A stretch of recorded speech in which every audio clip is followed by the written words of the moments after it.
विधायक जी से आज मुलाकात का क्रम ये रहा कि माननीय न्यायालय ने आदेश किया था कि मिलकर वकालतनामा साइन करा ले परिजन, परिवार का कोई एक सदस्य या फिर अधिवक्ता। तो उसके क्रम में मैं आया था, विधायक जी से माननीय न्यायालय के लिए जो वकालतनामा लगना है वो साइन कराया और मुहर वगैरह लग गई।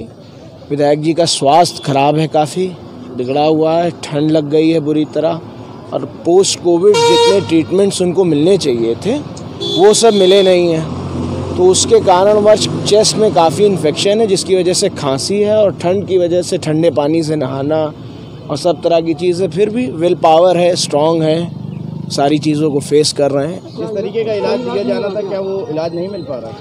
नहीं, इलाज के नाम पर तो सिर्फ ढोंग होता है। आप 10 बार 20 बार कहेंगे तब जाकर एक डॉक्टर आएंगे और वो देखेंगे, और वो भी थर्मोमीटर लगाएंगे, बीपी नापेंगे और चले जाएंगे। 2022 का चुनाव बहुत नज़दीक है, किस दल से चुनाव लड़ेंगे कि निर्दलीय चुनाव लड़ेंगे? चलिए ये सब वक्त आने पर बताया जाएगा। वो 4 बार ऑलरेडी जेल में से रहकर चुनाव लड़ चुके हैं।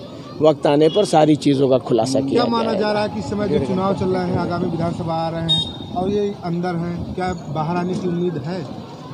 इस समय ये अंदर हैं, और अंदर रहते हुए मैं आप सबके माध्यम से ये उत्तर प्रदेश की आवाम को ये बताना चाहता हूँ कि जब ज़िले का एसपी और ज़िले का डीएम हत्या कराने के लिए लगाओ और अंदर बदमाशों से मिलकर हत्या कराने के लिए बात कर रहा हो, और एसओजी के लोग एसपी और डीएम साहब के साथ अंदर जाते हैं और पिस्टल देने की बात करते हैं, खाने में जहर देने की बात करते हैं, तो अब आप समझ सकते हैं कि जब रक्षकी भक्षक बना हुआ है तो बस बचाने वाला तो वो अल्लाह है, और वही बचा रहा है।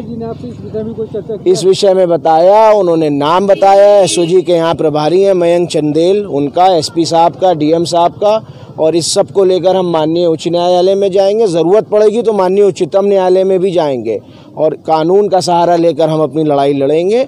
और इस तरह से एक निर्वाचित विधायक, मैं तो कहता हूँ विधायक छोड़ दीजिए, वो एक सीनियर सिटीज़न है, इस देश के नागरिक हैं, और ये उनके लिए गौरव की बात है हम लोगों के लिए। लेकिन उसके बावजूद जो मौलिक अधिकारों का हनन हो रहा है वो सबसे दुर्भाग्यपूर्ण बात है, और ये सरकार बहुत जुल्म कर चुकी। अब इस सरकार को उखाड़ फेंकने का वक्त आ गया है। गरीब परेशान है, किसान परेशान है, बेरोज़गार परेशान है, बहुत हो गया। अब 22 का वक्त नज़दीक है और सरकार को उखाड़ फेंकेंगे। ये बताइए, जैसे अंदर आपकी बात हुई, यहाँ पर सुरक्षा की तमाम बात की है, कई बटालियन यहाँ पे पीएसी लगाई गई, फोर्स है, तब भी आप कह रहे हैं उनको सुरक्षा है? एसपी साहब और डीएम साहब जब यहाँ आते हैं तो उनके साथ, फोर्स के साथ एसओजी के प्रभारी जाते हैं पिस्टल लगा के। कौन तलाशी लेगा उनकी? कोई किसी की हिम्मत है कि तलाशी ले ले?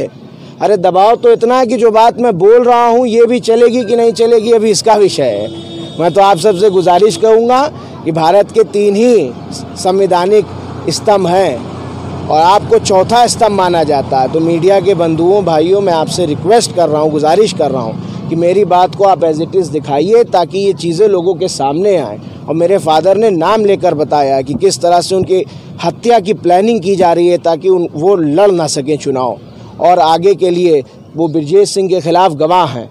अगर ब्रजेश सिंह के खिलाफ वो गवाही माननीय न्यायालय में दे देंगे तो क्या होगा उस ब्रजेश सिंह के भविष्य का, जो दाऊद इब्राहिम, अंडरवर्ल्ड डॉन दाऊद इब्राहिम का फाइली है।